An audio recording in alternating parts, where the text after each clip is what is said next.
Greetings, ladies. My name is Debbie Chavez, and I'm a recovering listaholic. How about you? What I mean by listaholic is I love lists. I love to-do lists. I love to be super organized.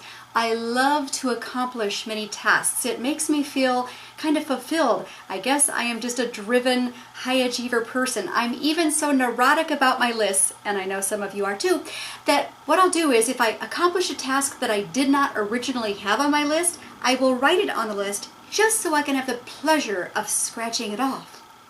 Do you resonate with some of that? I know some of you do. Don't pretend you don't. But I am realizing I'm a little bit neurotic about my lists.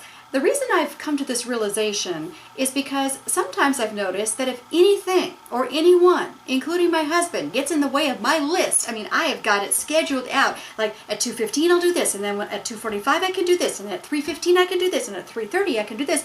Well, guess what? When I am so much a slave to my list, no one can get in my way. I'm bulldozing past people. I'm like, I don't have time for you right now. I'm doing things, I'm accomplishing things, and I'm writing things on my list, and I'm scratching them out. Not such a good formula. You know what all that makes me is not a very peaceful wife. And I tend to push aside people that really need me, including my husband or children or grandchildren, because I'm busy doing my list. So what I'm trying to do is really practice being the 1 Peter 3 kind of wife. It describes her as having a gentle, quiet spirit.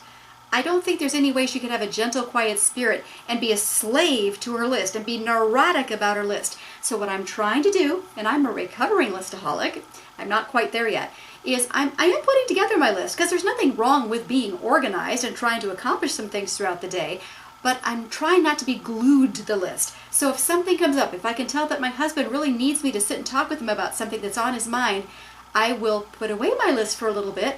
I will go talk to him, I'll make room for my husband, and then I'll come back and I'll readjust the list, because you know what? I didn't need to accomplish every single thing on that list that day. How about you? Are you a recovering, or should you be a recovering listaholic?